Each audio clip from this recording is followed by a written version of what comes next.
दिल्लीर सर्वभारतीय साधारणतन्त्र दिवस समारोह सामिल होती वर्तमान आम राज्यर विज्ञापन व्यवस्था आम स्वागत जनाइबा आपण करताली विकसित भारत पर विकसित ओडिशार निर्माण होती ओडिशा सरकार प्राथमिकता तृणमूल स्तर राज्यर सामाजिक विकास लक्ष्य नहीं समस्त विभाग कार्य कर आज ऐतिहासिक साधारणतंत्र दिवस में ऐतिहासिक गांधी मार्ग 16 गोटी विभाग प्रक्षेपण मेढ़ विभागीय एवं विकास कार्य को प्रदर्शित कर क्रम महात्मा गांधी मार्ग अभिवादन मंच निकट को आगे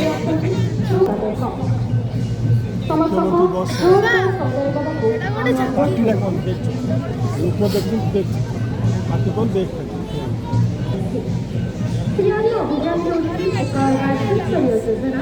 जार मूल लक्ष्य होगी मांडिया एवं क्षुद्र शस्यर उत्पादन संग्रह एवं व्यवहार को वृद्धि करना जहाद्वारा ओडिशा को भारतर मिलेट हब भाव प्रतिष्ठित कर श्रीहरि अभियान उद्देश्य होशार बर्ष निर्भरशील अंचल क्षुद्र 30 कोटी जिले में 177 ब्लक में कार्यकारी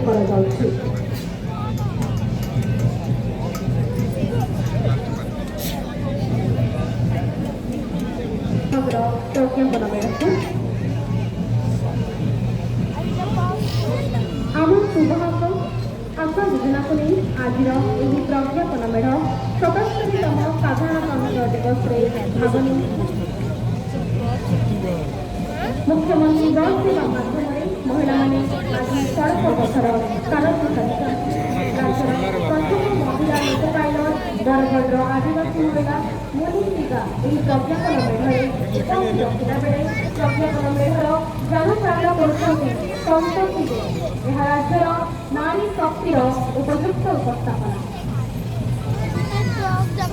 आत्मनिर्भर महिला से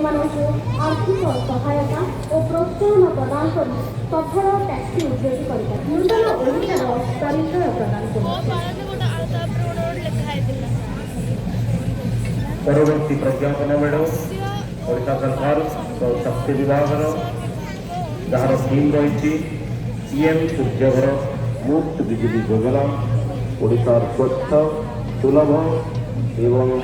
प्रति राज्य प्रतिबद्धता दर्शाऊँगी छात उपर सोलार पैनल स्थापन कर सौर शक्ति उत्पादन संबंधी 360 डिग्री मेढ़ प्रदर्शित पीएम सूर्यघर मुफ्त बिजली योजना यूएनए मॉडल को बड़ सुंदर भाव में प्रदर्शित सौर शक्ति सर्किट बिल उपभोग उपभोक्ता खुशी प्रदर्शित विकसित ओडिशा विकसित भारत दिगरे शक्ति विभाग प्रज्ञापन मेढ़ बर्तमान मत्स्य और प्राणी संपद विभाग मेढ़ जार थीम रही मुख्यमंत्री कामधेनु योजना मुख्यमंत्री कामधेनु योजना राज्य दुग्ध उत्पादन वृद्धि लक्ष्य 1423 कोटी टंका व्ययर अटकल रखा विकसित ओडिशा 2026 और विकसित भारत 2047 समन्वय रक्षा करी यह योजना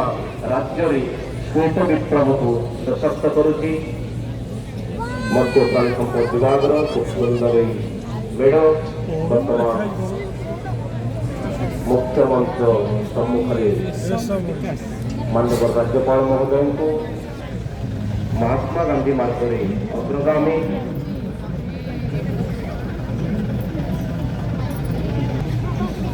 वर्तमान आम हस्ततंत्र बयन और हस्तशिल्प विभाग प्रज्ञापन मेढ़ को करताली स्वागत जनाइबू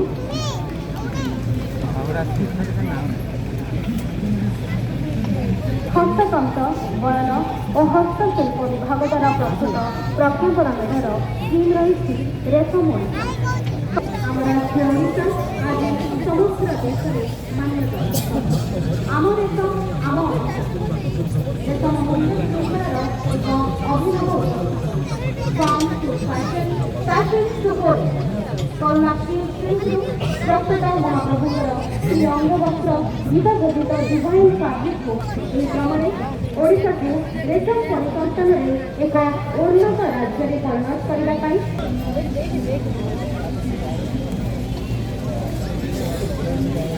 समुद्र थाना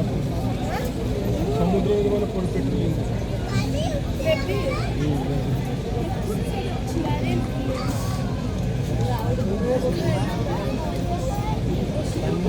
ତାପରେ ମୁଁ ଆସିଲା ମୁଁ ଆମ ପରେ ପରେ ଆୟୁଷ୍ମାନ ବୟବନ୍ଦନା ଯୋଜନା ବିଷୟବସ୍ତୁକୁ ନେଇ 60 କିମ୍ବା 70 ବର୍ଷରୁ ଉର୍ଦ୍ଧ୍ୱ ସମସ୍ତ ବର୍ଗର ବରିଷ୍ଠ ନାଗରିକମାନଙ୍କୁ ରାଜ୍ୟ ତଥା ରାଜ୍ୟ ବାହାରେ ଥିବା 38,000ରୁ ଉର୍ଦ୍ଧ୍ୱ ଅନୁବନ୍ଧିତ ଚିକିତ୍ସାଳୟମାନଙ୍କ ଏବଂ ମହିଳାମାନଙ୍କ ବାର୍ଷିକ ଅତିରିକ୍ତ 5 ଲକ୍ଷ ବସ୍ ଆଉ ତୋର ଜୀବନ ହୋଇଲା ସରଳ ମଞ୍ଚ ଅତିକ୍ରମ କରୁଛନ୍ତି।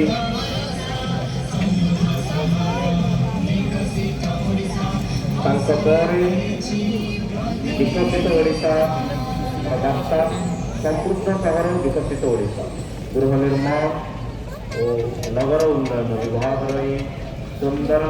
ଚିତ୍ତାକର୍ଷକ ପ୍ରଜ୍ଞାପନ ବେଢ଼ ରାଜ୍ୟରେ ବିଭିନ୍ନ ପ୍ରଗତିଶୀଳ ଯୋଜନାର ସମନ୍ୱୟ ଆଜି ସହରୀ ଜୀବନ ଧାରଣର ମାନକୁ ଶିଖରରେ ପହଞ୍ଚାଇଛି। ସମୃଦ୍ଧ ସହର ପରିକଳ୍ପନା ସହରାଞ୍ଚଳକୁ ଅର୍ଥନୈତିକ କେନ୍ଦ୍ର ଭାବରେ ଗଢ଼ି ତୋଳିଛି। ଗୃହ ନିର୍ମାଣ ଓ ନଗର ଉନ୍ନୟନ ବିଭାଗର ଏହି ସୁନ୍ଦର ମେଢ଼ ବର୍ତ୍ତମାନ ମାନ୍ୟବର ରାଜ୍ୟପାଳଙ୍କୁ ଅଭିବାଦନ ଜଣାଇବା ପାଇଁ ଉପସ୍ଥିତ। ମହାତ୍ମା ଗାନ୍ଧୀ ମାର୍ଗରେ ବିକଶିତ ଓଡ଼ିଶା ବିକଶିତ ଭାରତର ବାର୍ତ୍ତାକୁ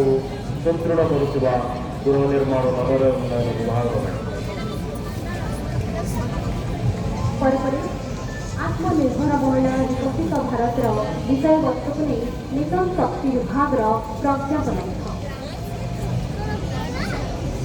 ବିକଶିତ ଭାରତର ସ୍ୱପ୍ନ ସାକାର କରିବା ପାଇଁ ଓଡ଼ିଶାର 9 ଲକ୍ଷରୁ ଉର୍ଦ୍ଧ୍ୱ ସ୍ୱୟଂ ସହାୟକ ଗୋଷ୍ଠୀର 70 ଲକ୍ଷରୁ ଉର୍ଦ୍ଧ୍ୱ ମହିଳା ନିଜକୁ ତଥା ପୁଞ୍ଜି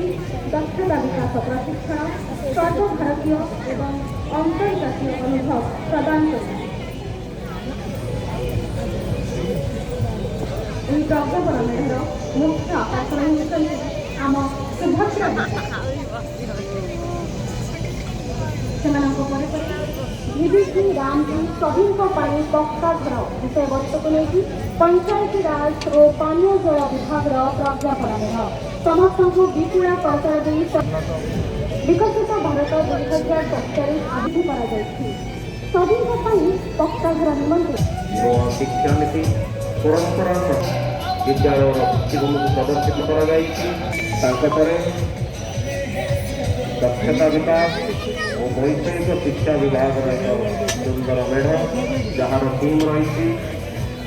ଦକ୍ଷ ଯୁବଶକ୍ତି ଦେଶର ପ୍ରଗତି। ଦକ୍ଷତା ବିକାଶ ଓ ବୈଷୟିକ ଶିକ୍ଷା ବିଭାଗ ଦ୍ୱାରା ପ୍ରସ୍ତୁତ ଏହି ପ୍ରଜ୍ଞାପନ ମେଢ଼ ମହାତ୍ମା ଗାନ୍ଧୀ ମାର୍ଗରେ ଦକ୍ଷ ଯୁବଶକ୍ତି ଓ ଦେଶର ପ୍ରଗତିକୁ ପ୍ରଦର୍ଶିତ କରୁଛି। ଏଥିରେ ବିଭାଗ ଦ୍ୱାରା ଓଡ଼ିଶାରେ କାର୍ଯ୍ୟକାରୀ ହେଉଥିବା ବିଭିନ୍ନ ଯୋଜନା ଏବଂ ପରିଚାଳିତ ବୈଷୟିକ ଶିକ୍ଷାନ କୌଶଳର ପ୍ରତିଭାକୁ ପରିପ୍ରକାଶ କରାଯାଇଛି। ବିକଶିତ ଓଡ଼ିଶାର ଏକ ସୁନ୍ଦର ମଡେଲ ଏହି ମେଢ଼ ମାଧ୍ୟମରେ ପ୍ରଦର୍ଶିତ କରି ବିଭାଗର ଏହି ମେଢ଼ ବର୍ତ୍ତମାନ ମାନ୍ୟବର ରାଜ୍ୟପାଳ ଆସୀନ ହୋଇଥିବା ମୁଖ୍ୟ ମଞ୍ଚକୁ ଅତିକ୍ରମ କରୁଛନ୍ତି। ପରେ ପରେ ପର୍ଯ୍ୟଟନ ବିଭାଗର ଅତି ସୁନ୍ଦର ପ୍ରଜ୍ଞାପନ ମେଢ଼ ପର୍ଯ୍ୟଟନସ୍ଥଳୀ ଉନ୍ନତିକରଣ ହେଉଛି ଏହି ପର୍ଯ୍ୟଟନ ମେଢ଼ର ଥିମ୍। ଓଡ଼ିଶା ପର୍ଯ୍ୟଟନ ପ୍ରଜ୍ଞାପନ ମେଢ଼ ରାଜ୍ୟର ବିବିଧ ପର୍ଯ୍ୟଟନ ସମ୍ଭାବନାକୁ ଏକ ଆକର୍ଷକ ଦୃଶ୍ୟମାନ ମାଧ୍ୟମରେ ପ୍ରସ୍ତୁତ କରୁଛି।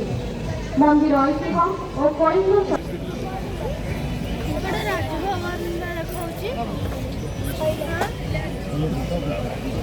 ପରେ ପରେ ନାୟକ ପରିସର ଭୁବନେଶ୍ୱର